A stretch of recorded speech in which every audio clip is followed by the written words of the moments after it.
Greetings, magical mavens. Have you heard of EFT tapping? It's short for Emotional Freedom Technique, and it's where you release anxiety and reprogram your mind and your body for a better life using a combination of word magic and physical touch. I used this technique rigorously some years ago to dramatically shift my sense of well-being and empowerment. Ever since January 2020, when I posted my viral Witchy morning ritual video, folks have been asking me to do a follow-up video talking more about tapping and how to do it. Well, I'm finally answering that request in this video.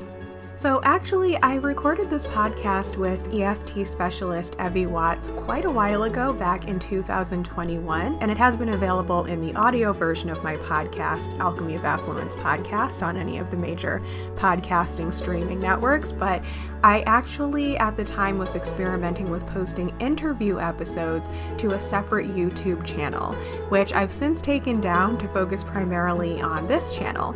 So upon the request of one of you guys who commented on my morning routine video last week, here it is again on this channel.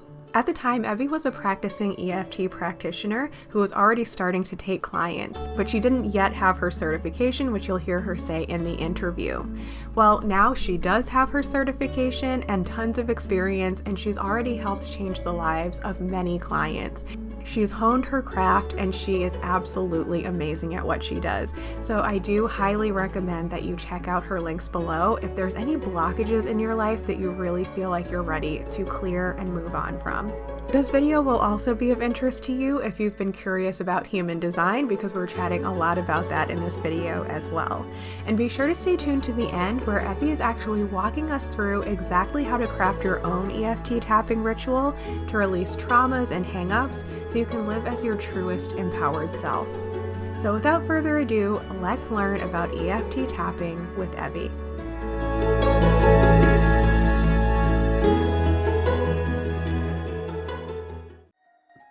Welcome, Evie. Hi, Afira. So good to be with you. Thank you for joining. I have so many questions for you, but before we dive into the super deep questions, we're gonna do a little get to know you. Are you ready? I am ready. All right, so first things first, what is your definition of magic? It's the things we don't understand that happen, and just letting those things that we don't understand happen, and actually the wonder, being able to just be awed by those things we don't understand. I love that. And you know, when I first started getting into magic, that's what attracted me to it to some extent. But over the years, I got really excited about how can I make things happen? How can I change the world? And now I'm kind of circling back around to that. It's all about the unknown. Like, let's just let it happen and look back and realize how we co-created. So thank you for that reminder. Yeah. Just to be in awe of what we don't understand. Yeah. Yes. So a little bit more on the goofy side. If you were a mythical creature, what would you be? So I know there'd be a dragon as part of this, but it wouldn't be all dragon. There would just be, and it would be very friendly. There's a creature called a bunyip. Oh, what's that? So a bunyip is an Australian mythical creature, okay? And I made one, he or she, I made it, I made one. I think I've shown you a picture of it. I don't know how to, it looks a little like a ET on a pumpkin. It's very kind of odd looking. But it's this whole story around it's trying to figure out what it is. Oh. Everybody calls it something different. Like everybody has a different definition of it. And it takes all these definitions and then it goes off and figures out on its own, pulling and rejecting very often. And of course, what I've learned about human design, that makes all the sense in the world, right? That I'm just going to. Do you have an open identity? Yes. Yeah. And I have, I'm the sounding board, right? So like, I am going to talk, but don't tell me anything. Don't tell me. I just need to sort of hear myself talk. And I think it kind of made sense that way. But there's also a dragon. There's something fierce in there too. I love that I just learned a new magical creature. Thank you for that. Yeah, look it up. I have this great book about it too. So Yeah, you have a sculpture of it. Maybe we can put it up on the screen when I edit this. That would be awesome. okay. And this is so random, but I haven't recorded a podcast interview in months. I've been doing other stuff, and I've recorded, I think this is the third or fourth one I've recorded in the last few days because I reopened it to people I wanted to talk to. Mm-hmm. And I think every person mentioned some kind of dragon. Hmm. And I think almost everyone was like, kind of a dragon, but kind of something else. So there's something going on. There's a common thread going on here. Definitely. I'm gonna have to look into dragon magic and get back to everybody. Maybe I'll do an episode. Yeah. So, who is your favorite magical character from any form of literature or movie or anything? Jiminy Cricket with his little wand, because I'm from that era, right? And when I was a child, when Jiminy Cricket came out, and just that whole idea of like the wand and the bing and being in an animal, or he was a bug form, right? But still kind of animal, like, I think it would be maybe Jiminy Cricket. And he was always What is it about him? Is it his like conscience thing, or like? Maybe so. And his it's also his happiness. I mean, I really, I'm slightly loath to say that, only because I've kind of fought against the just being the fluffy, superficial. This is something I've actually, in my work, I've done a lot of work around myself with.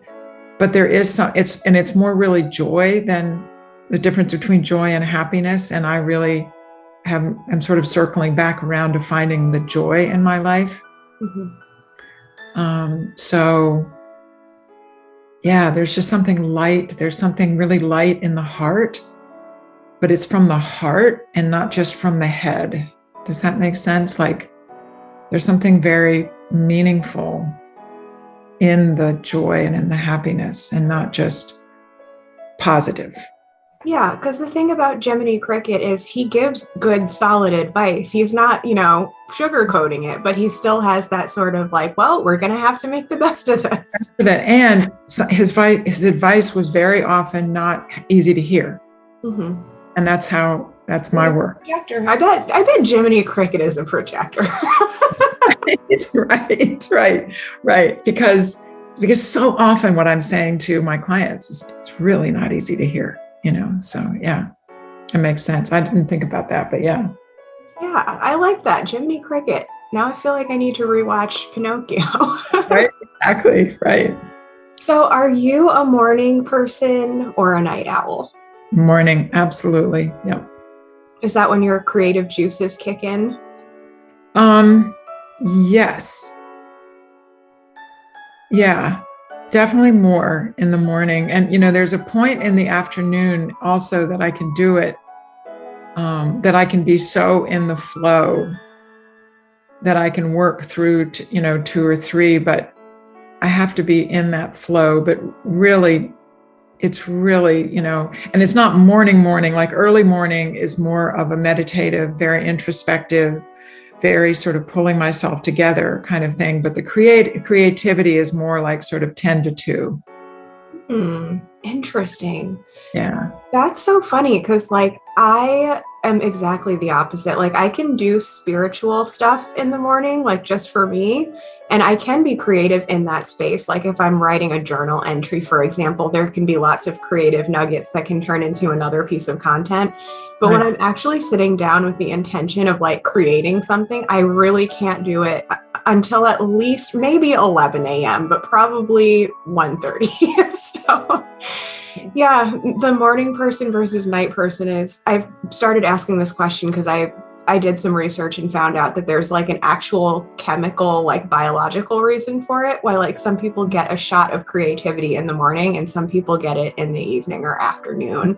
So I just I think my creativity is more really in the sort of, like I said, from like 10, 11 to 2.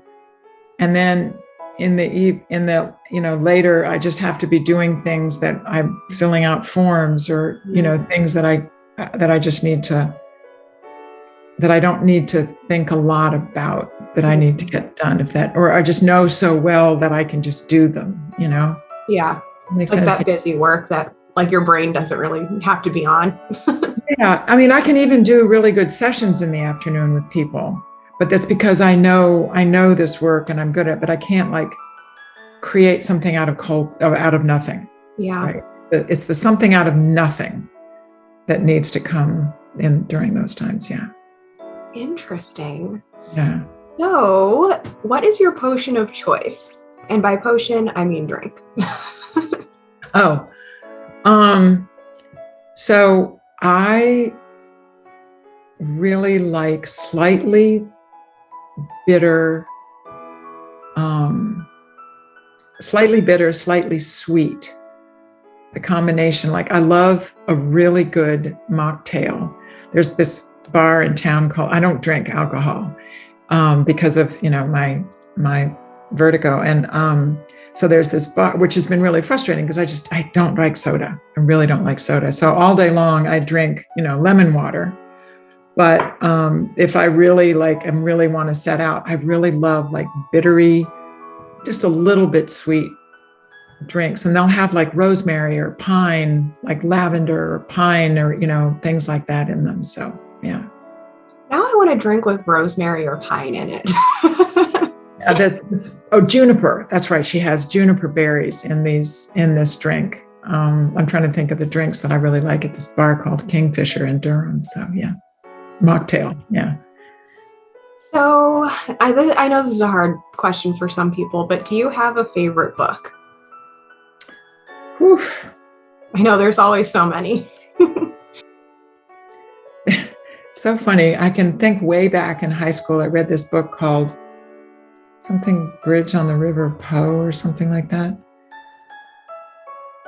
I often think of when people ask me what my favorite book of. It's very often historical fiction, right? So it's just, I get lost in a character of history. It's always from a different time, very often from a different time in the past. And I just thought of another one that I really loved, and it's just come and gone, pew, pew, out of my brain.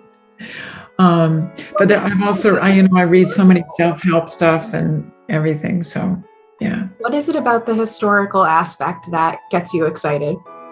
Yeah, what is it? It's a really good question. I kind of had a feeling that was coming when I said that. I was like, oh, what is it about the historical aspect? It's a different time. Maybe it was simpler. Maybe it was simpler before iPhones. Maybe it was just simpler. And I can relate to it somehow. It just feels, even though I know that in so many ways it was so much worse in a lot of ways. There was, we were not as evolved, and all the isms that were happening, the sexism and the racism and the classism and the ageism. And I know all of that was so much worse. And without all the technology, somehow, it was just something simpler. And it was more in touch with nature. All the books I can think of, the characters are on a river or in the forest, or there's just there's a very intense connection with nature. I can feel you on that too. And I like historical stuff as well. Like, it's so weird because I feel like my entire purpose is like changing history. But when I, just want to sit down and veg out and watch Netflix, I'm watching like all of these things about like old times. And, it's interesting. I don't know why, but there's something about it. Maybe we're old souls. The other thing about it, and this is something I've been really working with a lot with my clients about, is the idea that we can heal our ancestors. Like, we can go back and heal our ancestors. We can heal, and that we brought things forward. We brought these things into this world that are into this physical manifestation of ourselves as cycles, and that we get to heal, and that there are things that I've healed that I feel like that I've broken patterns and healed. I mean, I think, for those who are, those who like hear that and just think, oh, woo woo, it's breaking a pattern, right? But for me too, there's a sense of healing something that has happened to and with ancestors. And maybe when I'm reading the books, I can also feel that sense of connection and healing with ancestors too. I don't know. I just thought of that now. I don't know. I'm going to remember that later when I'm watching Rain after work. It's about Mary, Queen of Scots, and it is just like, it's obviously an over dramatized, teen drama version. And all I can keep thinking is like, it's like a train wreck. These people are so dysfunctional. Why is this interesting? Is it the costumes? Is it the historical aspect? But now I'm going to think about it and be like, oh, because I'm super interested in healing relationships. And it's a lot about like really toxic relationships. Right. Maybe that's it.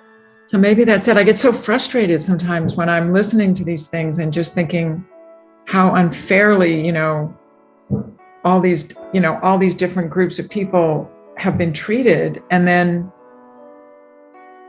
trying to wake people up, so there's just all this sense of if we could just see that we're all people living on this planet, and that we all have a right as people to be living on this planet. What an incredible space it would be, what an incredible world for us all to be able to come with our gifts, like as opposed to being oppressed and shut down. So yeah. All right. That was well worth going over the minute for the answer on that one. That needed to be said. Thank you. You're welcome. So this one's a little bit easier. What is your zodiac sign, and do you feel like you connect to it?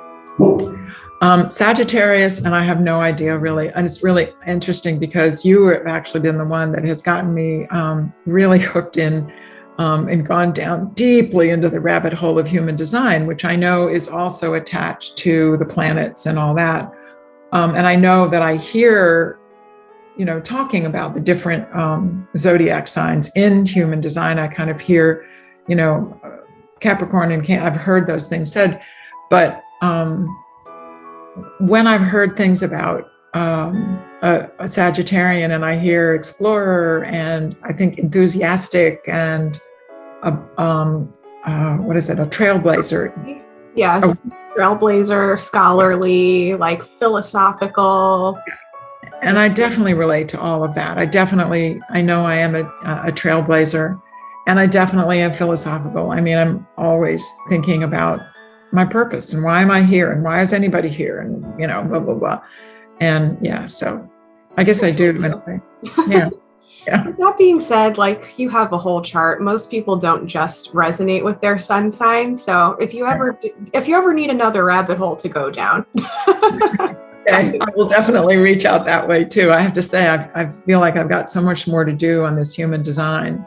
It's endless. Yeah, yes, exactly. But I've learned, oh my gosh, it's just been so enlightening. It's been wonderful. So I really appreciate that door you opened for me. I'm glad that was helpful. Part of me wants to add that question, like, what is your human design? But I don't know if everyone knows what it is yet. So, I didn't know about it until a month and a half ago, or whenever you first started mentioning it. So yeah. We'll see. We'll see. Yeah. I know now I don't understand why everybody doesn't know about it. Like I always like, do you know your human design? Yeah. So it's kind of funny. Now you're an enthusiastic Sagittarius about it. There you go. And I can be annoying, I'm sure too, to some people. We all can, as smart people who know things and want to tell people about it. Exactly. So I don't know if this crosses over with your favorite character and your mythical creature, but do you have a spirit animal? It's funny. I've had a funny, nothing comes to mind, nothing really like pops into my mind about that. I've always been a dog person, like just love dogs. That's fair. I mean, my main spirit animal is the cat, like either domestic or indoor, outdoor type cat. So. Right. And I would say, I've had like dogs who I felt, I always say my first son was a Weimaraner that I had for many years, who just stuck by me and saved my life at least once, and was just an amazing beast, amazing. And I mean, I had to put him down 34 years ago, and I still get choked up thinking about him. I still feel him. I still feel his presence. The day that I had to put him down was the first time I ever saw him. I ever felt my son kick inside of me. Oh, wow. Yeah. So it was really powerful when I felt that, because I'd never felt that. He was my first child. And so when that happened and I felt this thing and I was like, I didn't know it was happening. And I realized that's what it was. It's and like all the dog was passing the torch. Yes. And all I could think of was, oh my God, if you have anywhere, the characteristics, the nobility, the loyalty, everything. And my son is an officer in the Coast Guard and now the commander of a ship. And he is so loyal and I can actually, it's almost like I can feel it sometimes, so yeah. Wow, what a great story. Thank you for sharing that. And, before I changed my questions, because I realized I was asking everyone the same questions for years and years, I thought I'd switch it up.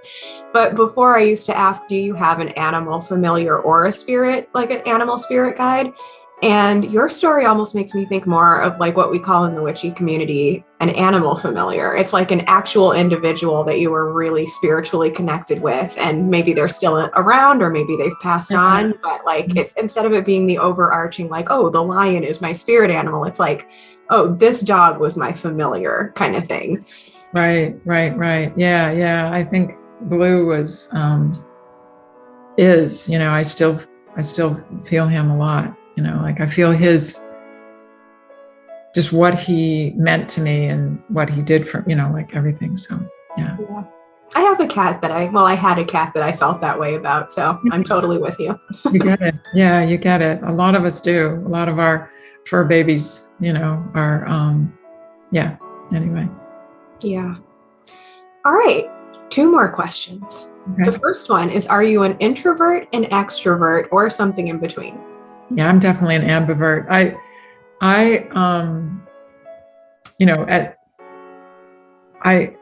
love being around people. I just love it. I really do. And I get a lot of energy from people, which is, of course, the definition of an extrovert, right? That you really get your energy from people. And then I don't. And the moment I don't, I'm just like, everybody leave me alone. Mm-hmm. I'm going to go in my room. I may come out in, 45 minutes or 3 days. We'll see, And but like COVID, for instance, when COVID happened and we were all shut up, I just kept going out because I could go to the studio and it was safe. I knew it was safe because I was with this community of people and it's in a big warehouse and we're never really that close. There weren't places for us to be on top of one another. But for me to be working in my studio and, Dolores was over in her studio over there. And I knew that, somebody else was in there, like they were around and I could talk to them, like I was still in my community without ever being one on top of another, but I couldn't stay away from it. Yeah. Yeah. Something I'm learning, I think, about projectors is that we tend to be omniverts. And I think the reason why is because we have that open sacral, and the sacral is where like creativity and like being able to get stuff done happens. So I think for some of us, we need to be in communities when we're like being creative or like, kind of siphon other people's creative energy. But we also have to discharge that sacral energy in order to be healthy, which is why we then retreat into our cave. And that's so, I never thought of that, Afira, but I have always been way more creative and gotten so much more done in a community. Like when I've had a studio on my own by myself somewhere, I haven't gotten anywhere near as much done as when I'm in a studio with a community. It's very true. Interesting. Yeah, I just love hearing different people's versions of it because I strongly prefer to be alone when I'm actually creating something in order to get inspiration and in order to kind of like get out of that mode of like spinning my own wheels. Then I need to make sure that like I'm hanging out with other people and taking a break. But I am an energy projector, which I guess means that I do have a little bit more access to that like consistent creative energy when other people aren't around, which is like very rare for projectors. So it manifests differently, but I love that you are able to be so creative in a space with other people. I've always thought that would be cool, but it's just not my thing. Well, I think the other thing is that you need, and this has happened, you need to be able to set very clear boundaries, because there are people who cross those boundaries in community spaces and can really screw up your work. They can really get in your space and really mess up your flow. And it has been so wonderful to be in a space where mostly, and then there have been a couple of people who that was a problem. And my friend and I actually she got us a t-shirt. It said, go shut up and make something. Because, there was somebody that just constantly came over and was always talking. And I'm like, and I'm not the person who says, go shut up and make something, but I can wear it on a t-shirt and hope they get it. Got to get that message across somehow. It might as well be comedic or sarcastic. Exactly. All right. Final question. What is your favorite spiritual tool?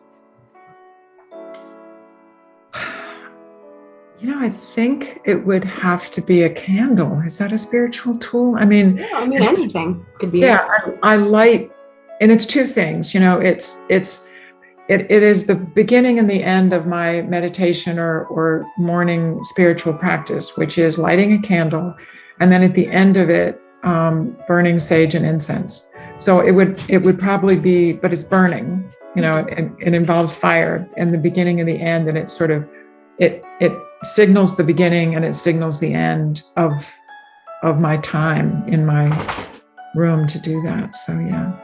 Well, hey, Sagittarius is a fire sign, so that makes sense, right? Yeah.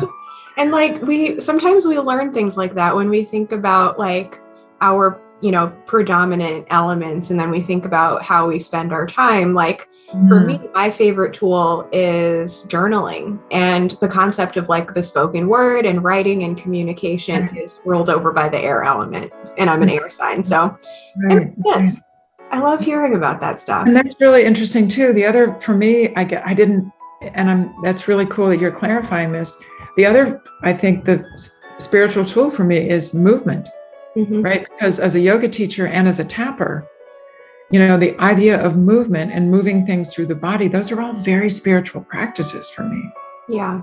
And so, I actually assign that to my clients sometimes. Those I know who do some kind of yoga is think about the process that we did today, knowing that you have more to process using yoga or any kind of running, there might be a runner, whatever, use it and offer this run to this process, offer this run to these clarifications, to these breakthroughs that we came with today, and see what happens. Yeah. And I think there's a million different ways to look at it, but some of us like to look at physical activity as a fire thing, because that metabolism, you're kind of burning through and creating a transformation and kind of moving it through your body, right? So that makes so much sense. Yeah, no, totally. That another fire, absolutely. The idea of the prana being the fire and the air, but the fire, Yeah. Well, on that note, because I feel like we're segueing into what what your journey is about and what you're really into. So the first of the deeper questions is, how did you find your spiritual path?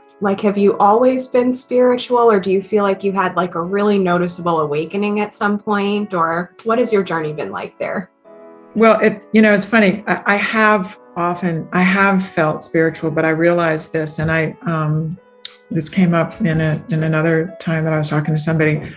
When I was much younger, my spiritual path at that point had everything to do with psychedelic drugs. I did a lot of psychedelic drugs when I was younger, and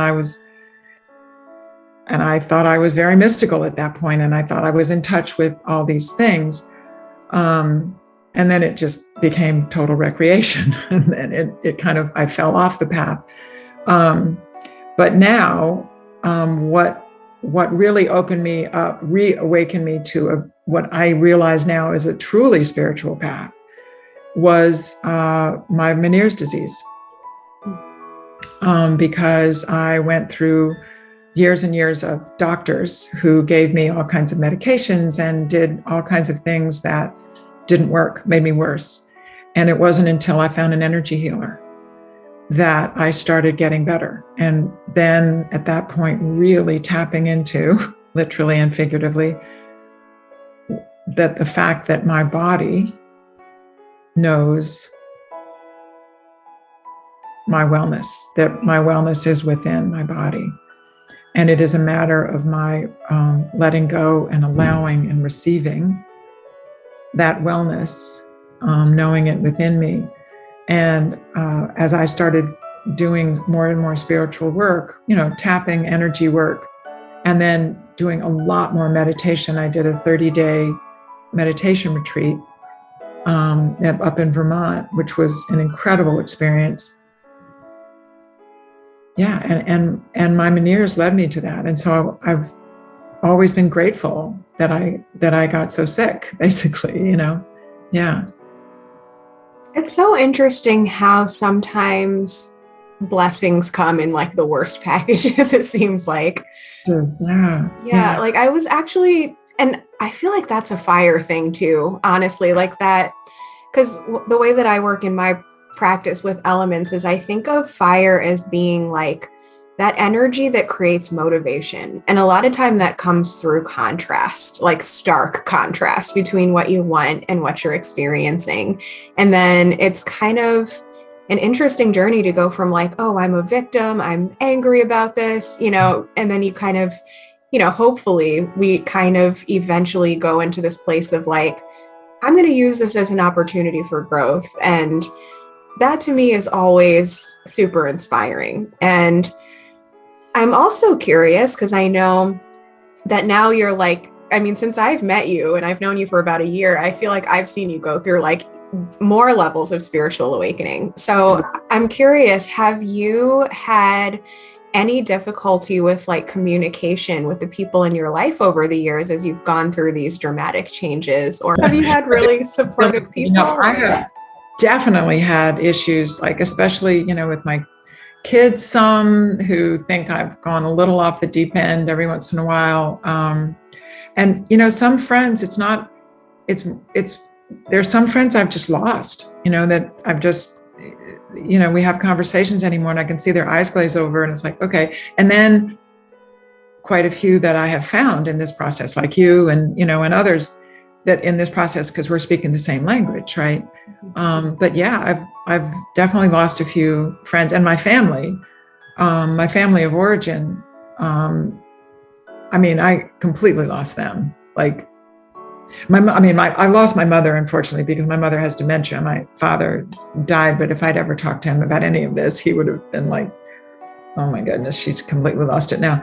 But my family, like especially my mother's family, who I was, really close to, but kind of close to, this stuff is like woo-woo, even my sisters, it's just woo-woo. It's just woo-woo stuff, it's just like flaky woo-woo stuff. And I've never felt more grounded is the funny thing. It's just hilarious to me that woo-woo is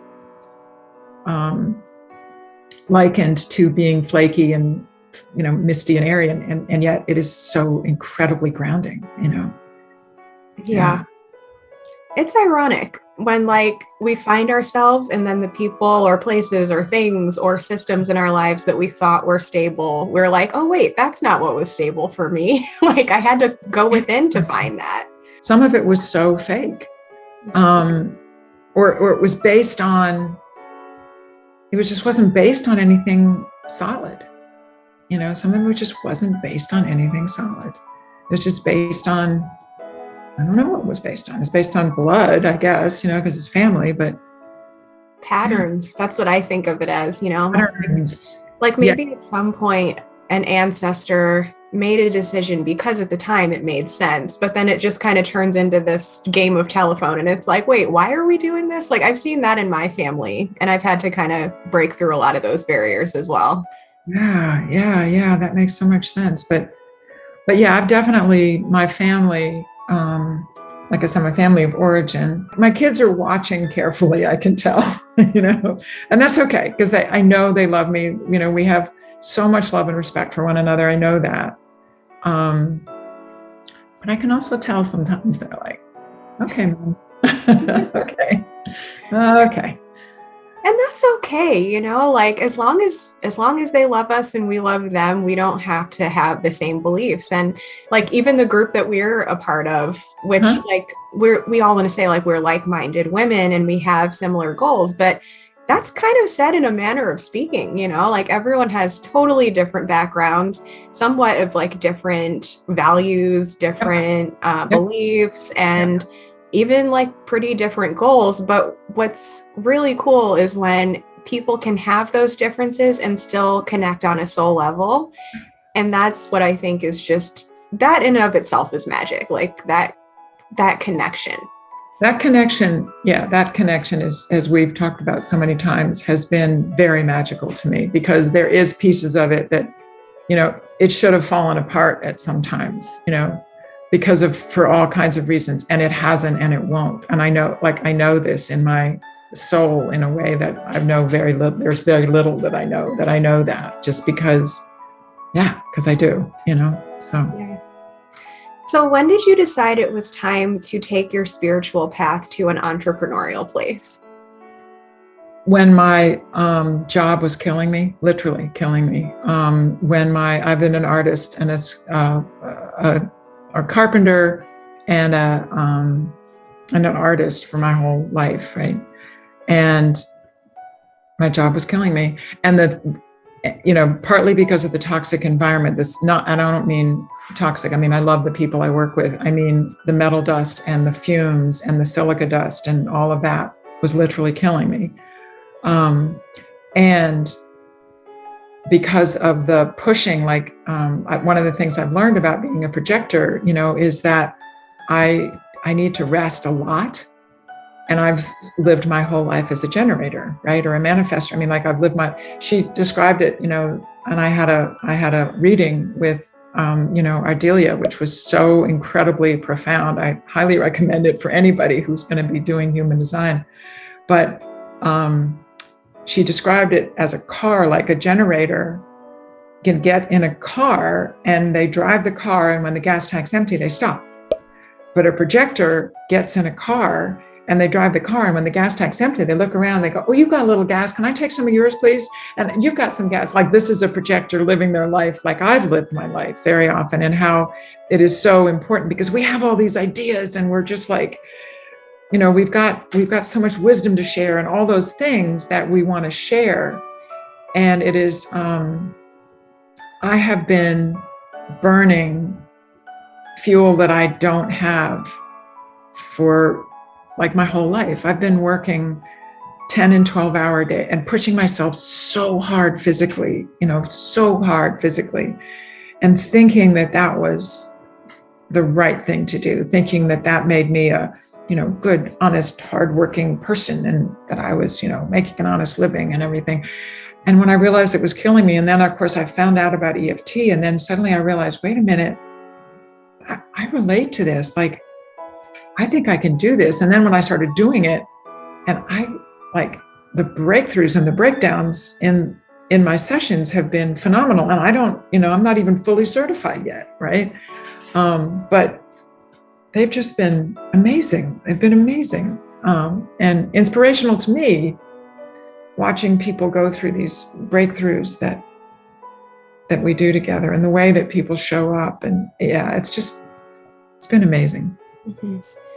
So who is your ideal client? Is it just anyone that wants to create a shift, anyone who has like an emotional block to move through, or do you kind of focus on a certain kind of mindset or a certain kind of intention?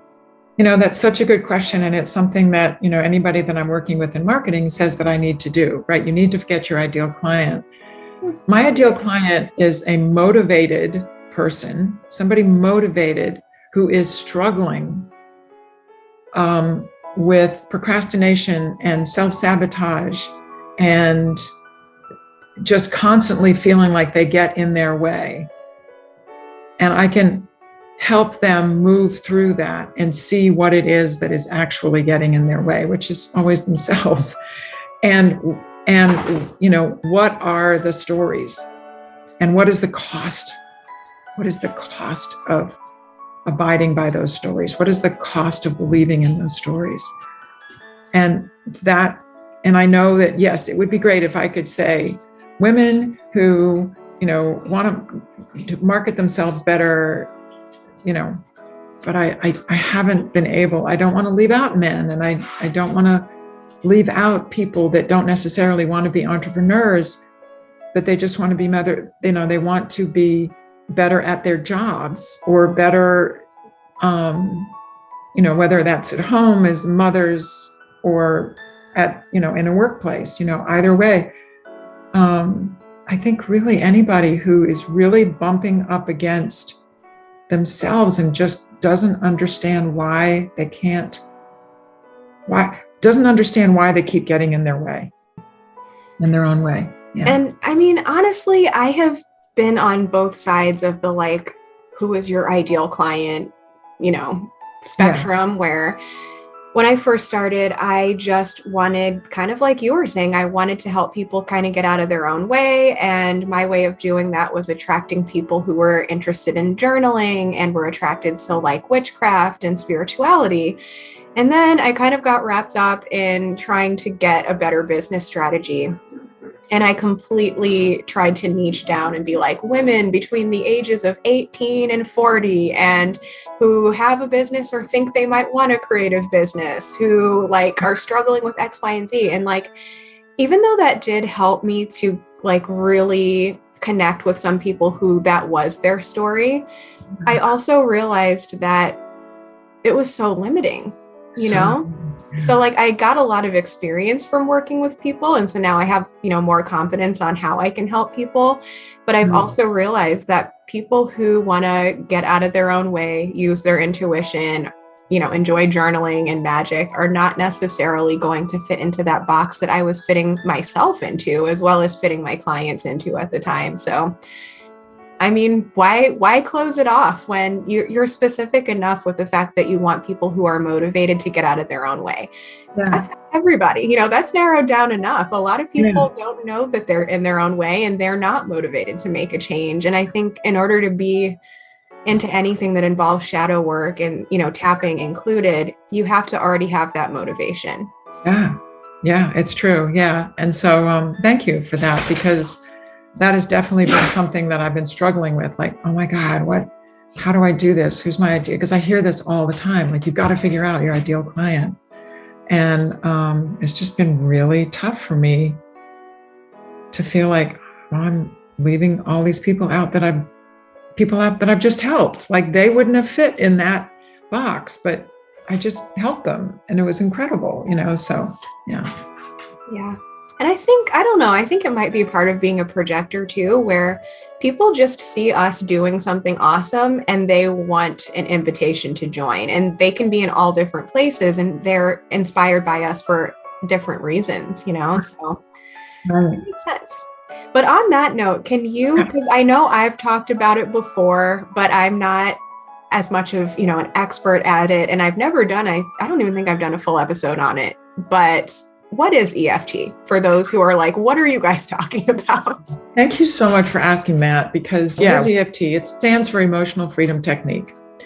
And and the reason it's also called tapping is because it is literally tapping on different meridian points of your face, of your body. And the idea behind the tapping is that you are actually sending an electrical impulse, an energetic impulse through your body. And the really sort of, if you want to get really scientific about it, we have this amygdala, right? And this amygdala is this tiny little piece in our brain, the limbic brain, about the size of an almond, I believe, and the shape and the size of an almond, I think. And it is imagine the meanest, nastiest junkyard dog that you can imagine. And this amygdala lives in there, constantly protecting us. It is why we are here. It's why we're still alive. The physical embodiment of what we call in the spiritual community the ego. No, there is actually a difference. In fact, there is actually a difference because the amygdala is just pissed off all the time. The amygdala is just like, I need to protect you and save you from everything. Like everything is a danger. And, as if you're in this community, of course, we keep hearing about everything was a danger. Like, back when we were living in caves, or, even after that, when we've gotten out of caves, everything was a danger. The next tribe over was a danger. The animals were dangers. The certain plants were, like there were so many dangers.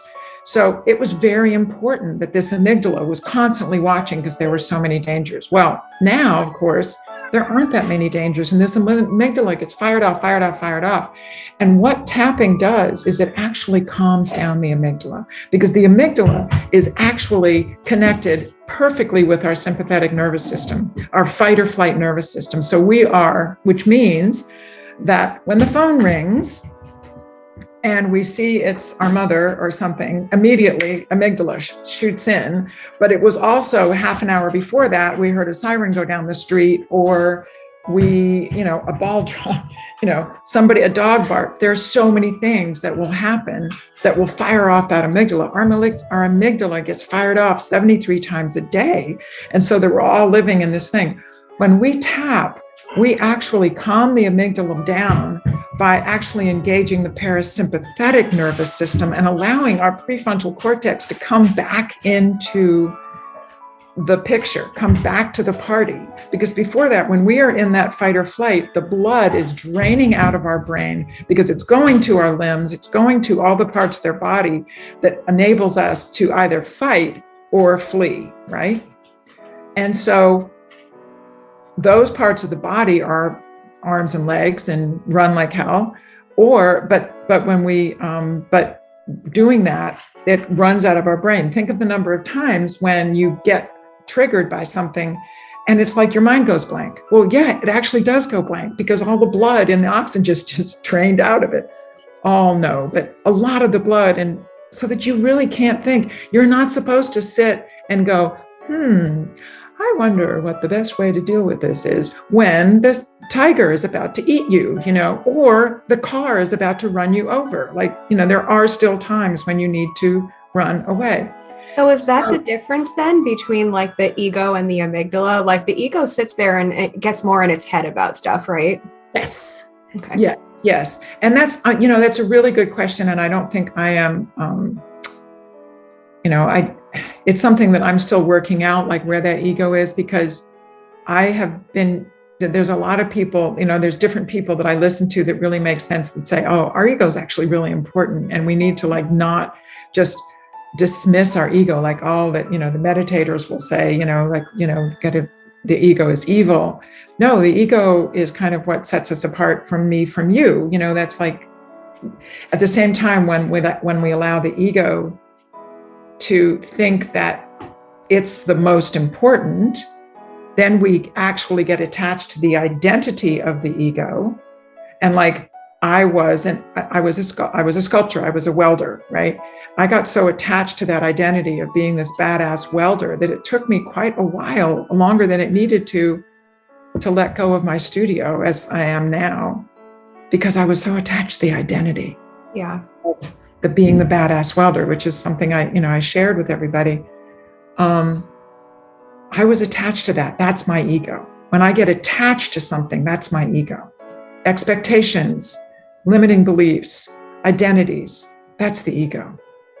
Well, that's really helpful to know, because there's so many of us, pseudo-scientific spiritualists running around using the ego, the term ego in so many different ways that kind of make sense, but don't always make sense. And I think I've kind of, what you described as the amygdala, I kind of always thought that was the ego. And I don't think the ego is completely bad, because obviously it needs to protect us, right? But now that's helpful, because I'm realizing that even when I've done a lot of work to kind of calm my ego and give it a healthy outlet, I still have a very physical response to certain things in my environment that I know are related to, possibly even past life triggers like you were talking about. But I know some of them are rooted in triggers from like my childhood and things like that. And then it kind of triggers me into this moment where I have that question of, do I want to take this to an ego place where I'm kind of lashing out and protecting myself? Or do I want to just sit with this feeling for a moment, recognize that it's a physical response, and then, maybe tap and move on, right? So that's really helpful to know. Yeah, I'm glad. Yeah, I think it actually clarified a little bit for me too. Sometimes when you have to articulate something, it's like, oh yeah, that makes sense. That's helpful, right? Well, you're a sounding board, so. Yeah, exactly. I'm a sounding board, so I have to hear myself talk. Exactly, right. Yeah, and this is kind of off topic for what you actually do, but I feel like since you've just gotten into the projector rabbit hole and are learning about it, and I haven't talked a ton about it on the podcast. I've interviewed a few people about human design, and I've also mentioned a little bit about my process with it, but just so that people, first of all, know what we're talking about with the sounding board. I would love to know what your experience is with it. So for those listening, the sounding board is a type of projector in human design, which if you don't know what human design is, listen to the previous episode because my friend Neha just talked about it, which is great. But it's a type of projector that has to talk in order to understand what their truth is. And Evie just discovered that she is a sounding board. And apparently you're like, this makes so much sense, right? So how has your experience been since you discovered that? And is it becoming a part of what you do a little bit more, or is it just something you're exploring on the sideline? No. And it has been so, I am the person who, and I'm so happy that I can actually say this and not be embarrassed anymore. I'm the person who wears ear pods or wears my earplugs, and will walk down the street when I'm not on the phone. I'm talking, but nobody's on the phone. I'm doing that because I know that when I'm walking down the street and I'm talking and I don't have a phone or AirPods or anything, that people are like, oh, she's kind of crazy. But now I get to do this and I do it with reckless abandon now, because I know this is me finding my truth. And the other thing, the way that this was really helpful for me was with my partner, because I was able to say to him, look, this is how I need to work out my truth. Like when we talk, and there were two things that happened there. Like, this is what I need. A lot of times I just need to tell you this, and I don't really need you to solve my problem. I just need to hear myself and I can work it out. And maybe you can ask me questions that are really helpful, like questions are helpful. And the other thing was, but I need some kind of response from you, like that you hear me, that you acknowledge, what I'm saying. Because again, I also, as a projector, I need the recognition, I need the acknowledgement. And like he was taking the other day, like, oh my God, the penny dropped. Like, I get it. I understand now, because for a while I would get upset because he'd utter interrupt or whatever. So then he got really quiet. But I'm like, no. I need reaction. I need, response. I need to know that I'm talking to somebody. And so it's been really helpful for us to communicate, because I can explain to him, like, look, this is what is really helpful for me to have a conversation. This is why I respond like this. And then also to know that it's not, I thought that it was just really egotistical to want acknowledgement or recognition. And now I realize it's just my human design, and that it's okay to, it's okay. That's really an okay thing. And there are times that I'm going to need to do that for myself. Mm-hmm. So how has this crossed over with the other work that you do? Because I do very different work than what you do, but I can even just say for myself that having the combination of like knowing that I can do yoga, knowing that I can do EFT, and knowing what my like energetic type is has completely shifted the way that I interact with myself and with situations and with others. So what has that been like for you? I just love that question so much, because what's happening, in fact, today, I just had just before this, I had a session with a client, and a mutual, friend of ours, and my homework was do some yoga, because I know you do yoga, do what you do, journal, with everything we've spoken about in mind. Like, in other words, make your yoga an offering. And as I teach yoga, I will very often suggest that and I know a lot of teachers do this, but I will also add into that, if there is a limiting belief, if there is something that you're working on, make this an offering to what it is that you're working on, because this can help you process. Our body keeps the score, right? I just finished that book, right? But as we move and as we drink water, like there are three things, right? Journaling, water, and movement. Those three things are all such important parts of processing what we do. Or if you make music, or there are other ways that people process, but those three ways are really beautiful ways of literally processing trauma and breakthroughs and just processing through our bodies that we were not allowed to process as children. Be quiet. Oh, you're making too much of a fuss about nothing. You're making mountains out of molehills. What's the big deal? What are you talking about? What is your problem? Right? Or the one I heard a lot, you're too sensitive. You need to not feel that way.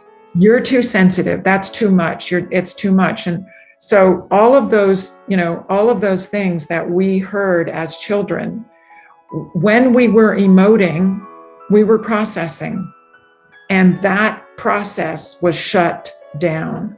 Mm-hmm. And so often my work with my clients is literally processing all those times that were shut down by being told, you're too sensitive, you're making mountains out of molehills, big boys don't cry, big girls don't cry, you're ugly when you cry, I'm trying to think of all the things that I've heard, Yeah. Yeah. And something that I've noticed, especially because knowing even just my human design type, and then realizing that the areas in human design where we're most conditioned are usually our open centers, and projectors usually have a lot of open centers. I only have 2 defined centers. Yeah.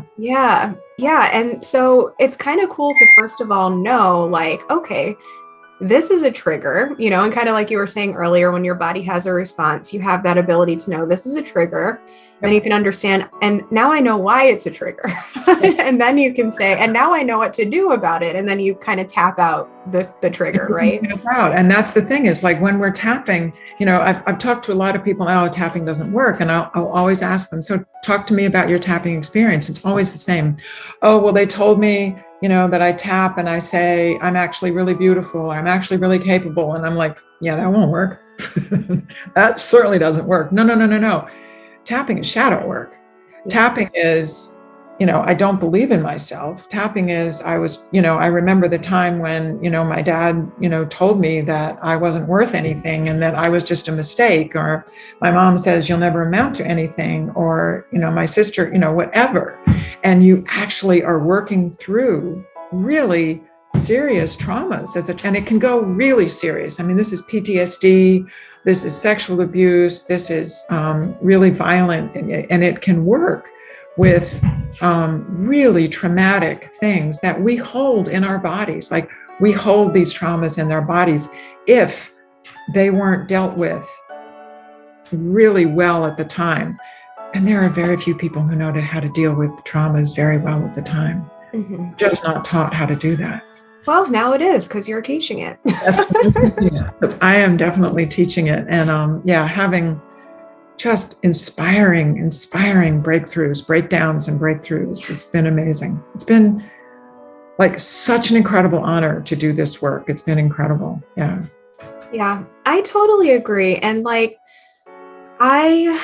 I do understand why some people just tap in the positive stuff, because some days you're not triggered. You just want to amp up the good energy that's already happening. But yeah. I've definitely noticed that sometimes I'll do a tapping session on something that's deeply triggering, or maybe I'm just kind of triggered. Today, for example, something happened that I was really annoyed about, and I wasn't prepared to ruin my day over it. But at the same time, I also knew like this is a deep trigger and I don't want to spiritually bypass it by ignoring it. So I'm going to do a little tapping on this, and either it will, it'll pass and I'll move on, or maybe I'll have a total meltdown. And then after that meltdown, then I will actually feel like I've processed something and can make better decisions. And in today's example, it's something that I've already been processing. So I didn't have a total meltdown. I just kind of moved on and continued processing it throughout my day. But I don't know about you, but I've had experiences where I completely fell apart and didn't know that I was going to start crying during a tapping session because I didn't even know how deep the trigger was until I allowed myself to do the like negative part of the tapping and then take it to the positive place afterwards. I have not only done that with myself, but it's just been so, as I said, inspirational to watch people that I've worked with, even other practitioners, because we swap as we're going through these. I was going through these modules. We have to practice on it. I have to practice, and they've been tapping and had no idea like this was a thing, and then you could just see their faces like these like. The light suddenly came out, whereas before you could just sort of sense this, the furrow, the brow, the tightness, the contraction, and then you could just see this like coming up out of a cave. And it's just, wow, it's just so inspirational when that happens. I just love it so much when I see that. And yet, you just don't know. You don't know. And suddenly you hear somebody say something from your past and you just go like this, But it's incredible to have the tools to go there, clean it up, like, okay, I get to do this, and slowly then raise the vibration, raise it up and up and up. And it's like you can feel it coming out. The thing I'd remind people is as they're crying, they're like, I'm so embarrassed, I'm crying. No. Those tears could be bringing up fluids that were in the space that were stuck. Like you could literally be bringing up that event in those tears. Like cry, please cry. The cries are such a cathartic, important part of our processing. Yeah. And going back to my favorite subject of elements, like water is the element that holds emotion. So if you're holding crappy emotions from an experience in your childhood, you've got to let that out sometime. And I have one client who sweats like crazy. Like, she feels the sweats like crazy. Same thing. And I'm like, yes, you're, the fluids are coming out. This is so important. This is so beautiful. Yeah. I love it. Well, I could talk to you about this all day, I know, but we don't right? have all day. So where can people find you if they want to tap into the magic of tapping or yoga? Because I know you teach yoga online too, right? I don't teach yoga online yet. Not yet. But I'd like to create some videos, and I want to actually start creating meditation, because I'm going to be working with somebody to create meditation audios, files, which I don't have yet, but that's going to happen soon. But mywisebody.com, just mywisebody.com. How on earth I got that site? I have no idea how that wasn't been taken already. Isn't that incredible? Like, you manifested it for sure. That was so incredible. Or even eviewatts.com, because that's my old artist site, but it goes straight to My Wise Body. And then on Instagram, it is Evie G. Watts on Instagram, which is, again, my sculpture site. And my Instagram is My Wise Body EGW, because that is taken on Instagram. But I don't do much posting. I'm having trouble with that, honestly, and it's something I've been tapping on. And then as a projector, I also know that every time I go on there and think I must, or I should, or I need to, I go on there and I just feel like the post falls flat. And as Ardelia, disclaimed, yeah, it's because you were coming at it from the wrong energy. Like you put the wrong energy into it. And at the point where I just like get inspired, suddenly it strikes me like, oh my God, this would be an incredible post. And that is the invitation. Like it's my inspiration that invites me to do it from that energy. Then I can do that. But what also happens is my second guessing comes, jumping in. And that's the kinds of thing that I'm tapping on more, is like, okay, the second guessing stuff is tough. So I can relate to anybody who's working with those, that whole second guessing thing. And any practitioner who tells you, yeah, I've got it all figured out and I've worked all through that, I would run the other way, because that's nonsense, right? That is nonsense. We're all working on things. Yeah. So I have an invitation for you that you can feel perfectly free to decline if it's too sudden. Yeah. But would you be willing to take us through a short tapping session on that type of subject of like second guessing oneself? Yes, absolutely. Let's do that. I'm sure we could do like a 10-minute tapping session. What a wonderful, yeah, I'd love to do that. Okay. So let me think for a moment. So the thing about, one of the things that would happen in a tapping session is that first you'd want to really ground yourself. Like there's two things you'd want to do. One is that you'd want to say, you'd want to think to yourself, like, think about a time that I've really second guessed myself. Maybe this afternoon, you just recently you second guessed yourself, and really maybe think about an event that where you second guessed yourself, and a number from 0 to 10. Pick a number from 0 to 10 that is the intensity, and don't think about this too much. Like first choice, best choice. If it just the number 8 comes to mind, go for it. That's the intensity. That's it. That's fine, because this doesn't have to be like, there's no formula for this. So then you would take a moment to just get grounded, just like take a moment to get grounded in your body. And that would just be a short meditation I would do about feeling your seat in the seat and the feet on the floor, and maybe even rubbing your hands on your thighs and just knowing, just landing in your body, like taking a moment to land in your body. Like just take a breath, really breathe in and really feel it come down and fill like a balloon in your pelvis, so that you're breathing really deeply, and then exhaling out and making that exhale 1 or 2 counts longer.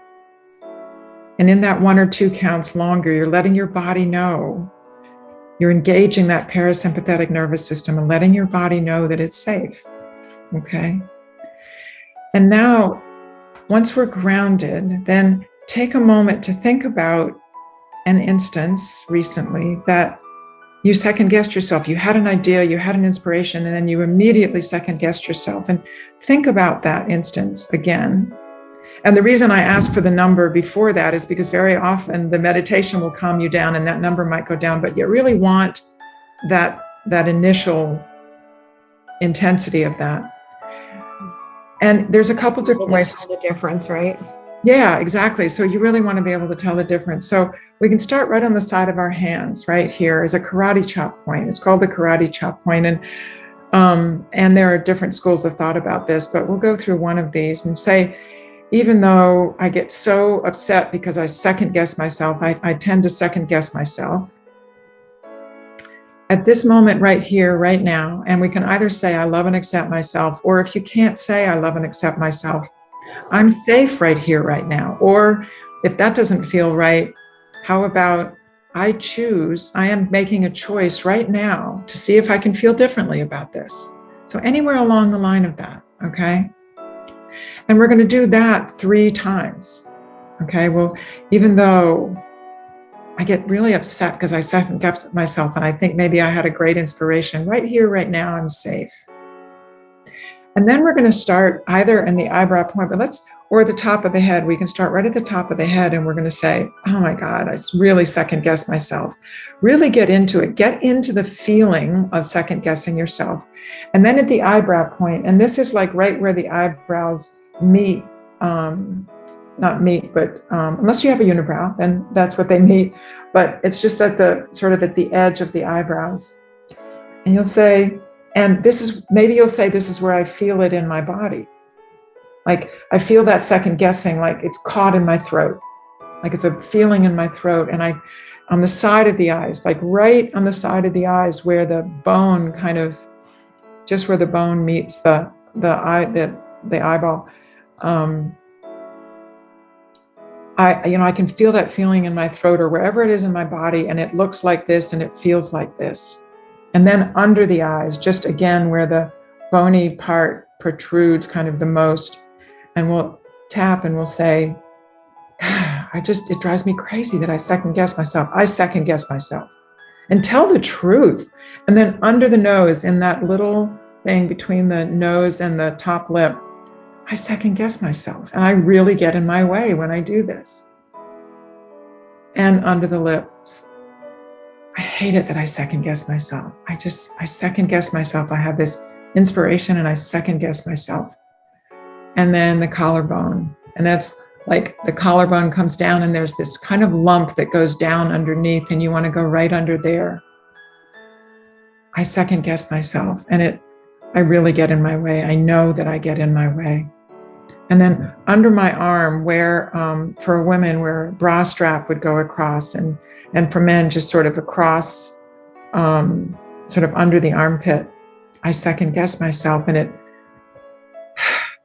I've really stopped myself from doing things that, looking back, I realize now I know I should have done. I should have done those things. Top of the head, and then you might feel a sense of regret, even like, I feel regret, I should have done that. And really get into those feelings, right? Really get into them, back to the top. And we're going to do a couple rounds. And the thing that you want to do is, as we're tapping, then ask yourself, like, what if I felt about this differently? Is there another way to look at this? Is there another way to look at this? And as we go through the points under the eyes and under the nose, I second guess myself, but maybe there's another way to look at this. Does this remind me of something else? That feeling that I get in my throat, does it remind me of something else? Right? And then we're going to go through the points, and as things will come up. Things will come up, like, I was just talking about that regret. And suddenly you might see yourself as a child, and your parent, one of your parents said, oh, why on earth did you do that? That was so stupid. Something like that. Like, you might hear something. Start, just as these things come up, just start tapping.